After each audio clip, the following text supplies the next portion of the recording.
ਸਤਿ ਸ਼੍ਰੀ ਅਕਾਲ, ਤੁਸੀਂ ਜੁੜੇ ਹੋਏ ਹੋ ਪੰਜਾਬੀ ਰੇਡੀਓ USA ਦੇ ਨਾਲ ਤੇ ਮੈਂ ਹਾਂ ਪ੍ਰਵੀਨ ਸ਼ਰਮਾ ਲੈ ਕੇ ਹਾਜ਼ਰ ਹਾਂ ਪ੍ਰੋਗਰਾਮ ਖਬਰ ਤੇ ਨਜ਼ਰ।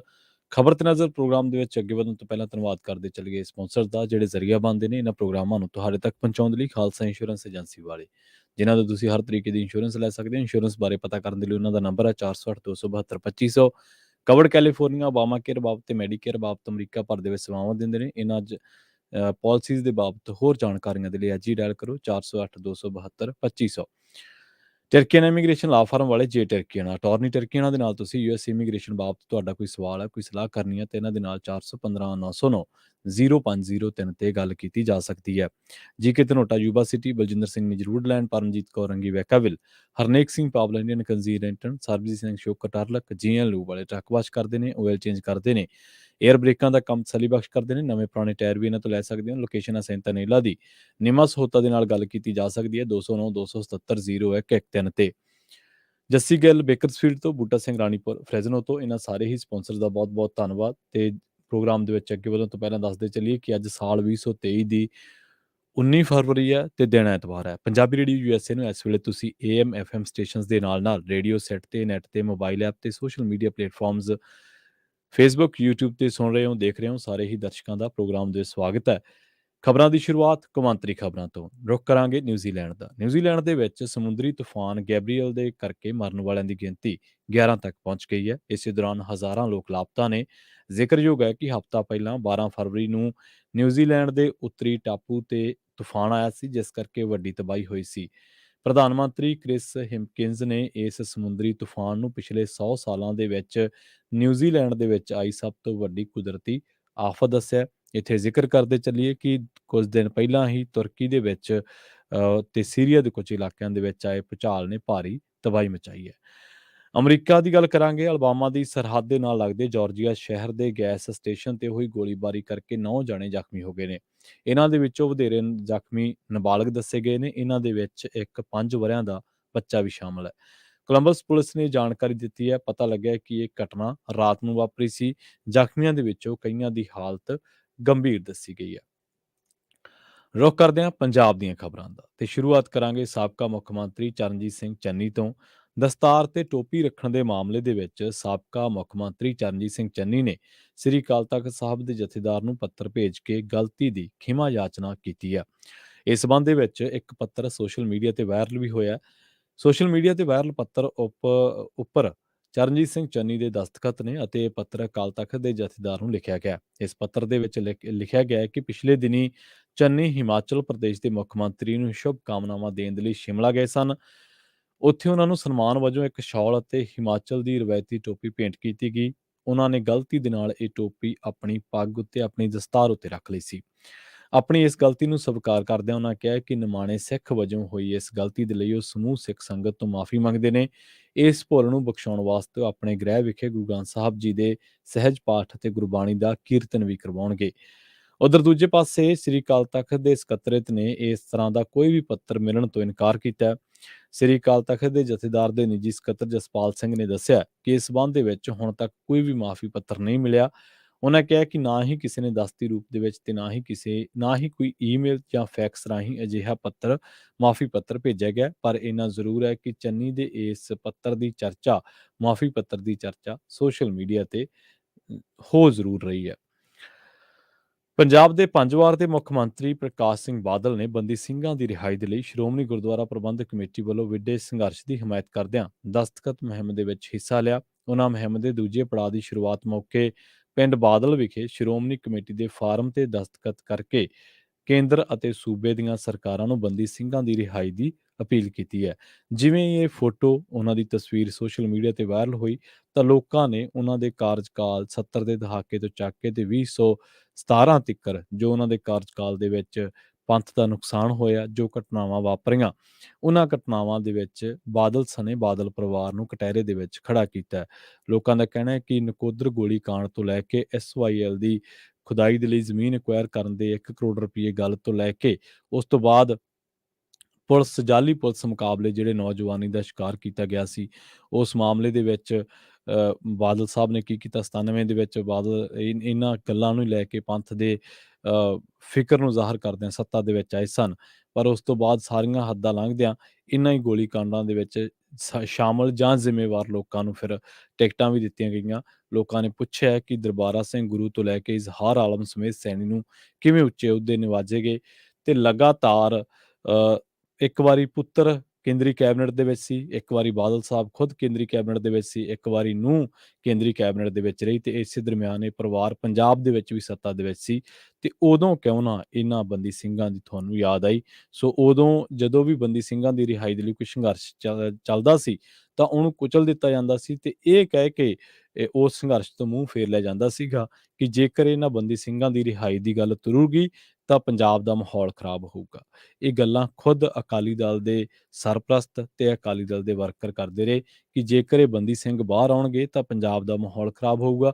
ਗੂਗਲ ਤੇ ਤੁਹਾਨੂੰ ਹਲੇ ਵੀ ਉਹ ਪੁਰਾਣੇ ਬਿਆਨ ਮਿਲ ਜਾਣਗੇ। ਰੁੱਖ ਕਰਦੇ ਹਾਂ ਮੌਜੂਦਾ ਮੁੱਖ ਮੰਤਰੀ ਸਾਹਿਬ ਦੀ ਕੋਠੀ ਦਾ। ਸੰਗਰੂਰ ਦੇ ਵਿੱਚ ਮੁੱਖ ਮੰਤਰੀ ਦੀ ਕੋਠੀ ਅੱਗੇ 4161 ਮਾਸਟਰ ਕਾਡਰ ਅਧਿਆਪਕਾਂ ਅਤੇ ਪੁਲਿਸ ਦੇ ਦਰਮਿਆਨ ਧੱਕਾ ਮੁੱਕੀ ਹੋਈ ਹੈ, ਜਿਸ ਦੇ ਦੌਰਾਨ ਕਈਆਂ ਦੀਆਂ ਪੱਗਾਂ ਵੀ ਲੱਥ ਗਈਆਂ। ਭਰਤੀ ਪ੍ਰਕਿਰਿਆ ਦੇ ਦੌਰਾਨ ਚੁਣੇ ਗਏ 4161 ਅਧਿਆਪਕ ਸਟੇਸ਼ਨ ਅਲਾਟ ਕਰਨ ਦੀ ਮੰਗ ਨੂੰ ਲੈ ਕੇ ਮੁੱਖ ਮੰਤਰੀ ਦੀ ਕੋਠੀ ਦਾ ਘਿਰਾਓ ਕਰਨ ਦੇ ਲਈ ਪੁੱਜੇ ਸਨ। ਪੁਲਿਸ ਵੱਲੋਂ ਰੋਕੇ ਜਾਣ ਤੇ ਪ੍ਰਦਰਸ਼ਨਕਾਰੀਆਂ ਨੇ ਮੁੱਖ ਮੰਤਰੀ ਦੀ ਰਿਹਾਇਸ਼ੀ ਕਲੋਨੀ ਦੇ ਮੁੱਖ ਗੇਟ ਅੱਗੇ ਸੜਕ ਤੇ ਆਵਾਜਾਈ ਠੱਪ ਕਰਕੇ ਰੋਸ ਧਰਨਾ ਦਿੱਤਾ ਅਤੇ ਸਰਕਾਰ ਦੇ ਖਿਲਾਫ ਨਾਅਰੇਬਾਜ਼ੀ ਕੀਤੀ। ਪੰਜਾਬ ਤੋਂ ਚੁਣੇ ਗਏ 4161 ਮਾਸਟਰ ਕਾਡਰ ਅਧਿਆਪਕ ਸਥਾਨਕ ਮਿਲਕ ਪਲਾਂਟ ਦੇ ਨੇੜੇ ਇਕੱਠੇ ਹੋਏ, ਜਿੱਥੋਂ ਰੋਸ ਮਾਰਚ ਕਰਦੇ ਹੋਏ ਮੁੱਖ ਮੰਤਰੀ ਦੀ ਰਿਹਾਇਸ਼ੀ ਕਲੋਨੀ ਦੇ ਮੁੱਖ ਗੇਟ ਅੱਗੇ ਪੁੱਜੇ। ਨਾਕਾਬੰਦੀ ਦੇ ਬਾਵਜੂਦ ਜਿਉਂ ਹੀ ਪ੍ਰਦਰਸ਼ਨਕਾਰੀਆਂ ਨੇ ਬੈਰੀਗੇਡ ਧੋ ਕੇ ਜ਼ਬਰੀ ਮੁੱਖ ਮੰਤਰੀ ਦੀ ਕੋਠੀ ਵੱਲ ਵਧਣ ਦੀ ਕੋਸ਼ਿਸ਼ ਕੀਤੀ ਤਾਂ ਪੁਲਿਸ ਦੇ ਨਾਲ ਧੱਕਾ ਮੁੱਕੀ ਹੋ ਗਈ, ਜਿਸ ਦੇ ਦੌਰਾਨ ਕਈ ਪ੍ਰਦਰਸ਼ਨਕਾਰੀਆਂ ਦੀਆਂ ਪੱਗਾਂ ਵੀ ਲੱਥ ਗਈਆਂ। ਇਸ ਮੌਕੇ ਇਹਨਾਂ ਵਿੱਚੋਂ ਆਗੂਆਂ ਨੇ ਦੋਸ਼ ਲਾਇਆ ਕਿ ਪੁਲਿਸ ਨੇ ਅਧਿਆਪਕਾਂ ਤੇ ਲਾਠੀਚਾਰਜ ਵੀ ਕੀਤਾ ਹੈ।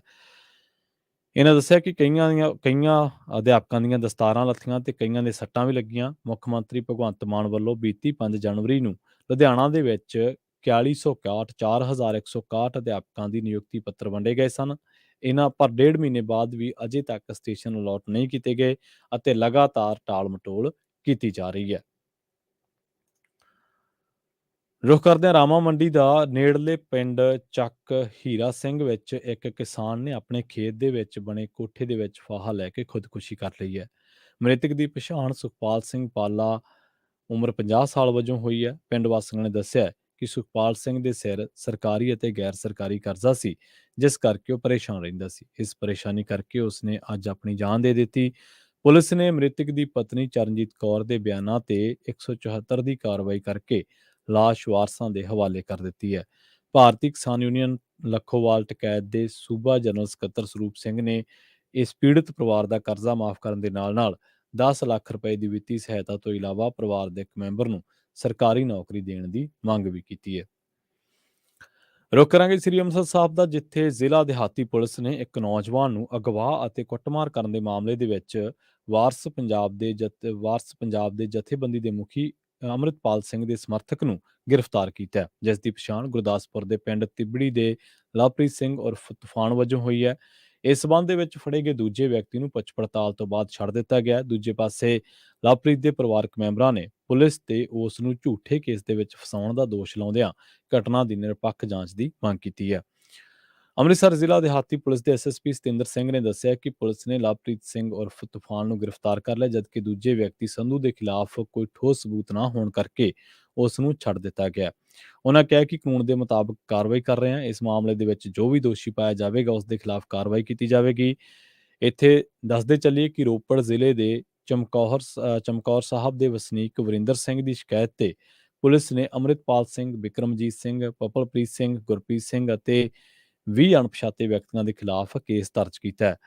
ਉਧਰ ਦੂਜੇ ਪਾਸੇ ਅੰਮ੍ਰਿਤਪਾਲ ਸਿੰਘ ਨੇ ਇੱਕ ਵੀਡੀਓ ਸੰਦੇਸ਼ ਦੇ ਵਿੱਚ ਆਪਣੇ ਸਮਰਥਕਾਂ ਦੀ ਤੁਰੰਤ ਰਿਹਾਈ ਦੀ ਮੰਗ ਕੀਤੀ ਹੈ। ਉਹਨਾਂ ਦੋਸ਼ ਲਾਇਆ ਕਿ ਉਹਨਾਂ ਦੇ 2 ਸਮਰਥਕਾਂ ਨੂੰ ਪੁਲਿਸ ਨੇ ਨਜਾਇਜ਼ ਕੇਸ ਸੰਬੰਧੀ ਹਿਰਾਸਤ ਦੇ ਵਿੱਚ ਲੈ ਲਿਆ ਤੇ ਉਹਨਾਂ ਨੂੰ ਝੂਠੇ ਕੇਸ ਦੇ ਵਿੱਚ ਫਸਾਇਆ ਜਾ ਰਿਹਾ।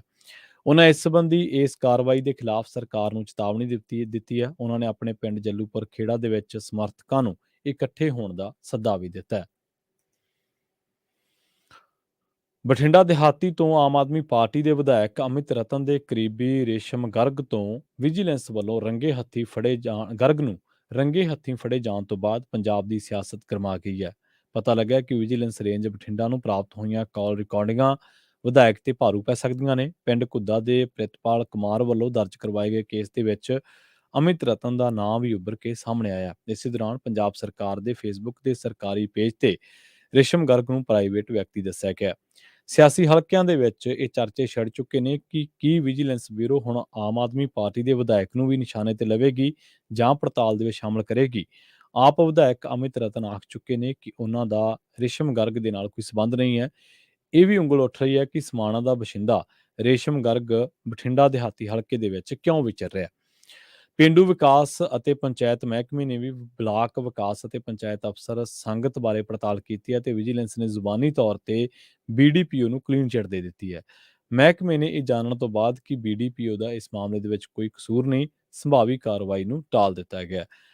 ਭਾਜਪਾ ਬਠਿੰਡਾ ਦੇ ਪ੍ਰਧਾਨ ਸਰੂਪ ਚੰਦ ਸਿੰਗਲਾ ਆਖਦੇ ਨੇ ਕਿ ਆਮ ਆਦਮੀ ਪਾਰਟੀ ਦੀ ਸਰਕਾਰ ਹੁਣ ਆਪਣੇ ਵਿਧਾਇਕ ਨੂੰ ਬਚਾ ਰਹੀ ਹੈ, ਜਦੋਂ ਕਿ ਰੇਸ਼ਮ ਗਰਗ ਦੇ ਫੜੇ ਜਾਣ ਸਮੇਂ ਵਿਧਾਇਕ ਵੀ ਹਾਜ਼ਰ ਸਨ। ਉਹਨਾਂ ਨੇ ਕਿਹਾ ਹੈ ਕਿ ਸ਼ਿਕਾਇਤਕਰਤਾ ਦੇ ਕੋਲ ਕਾਫੀ ਸਬੂਤ ਨੇ ਜੋ ਵਿਧਾਇਕ ਤੇ ਕੇਸ ਦਰਜ ਕਰਨ ਵਾਸਤੇ ਕਾਫੀ ਨੇ।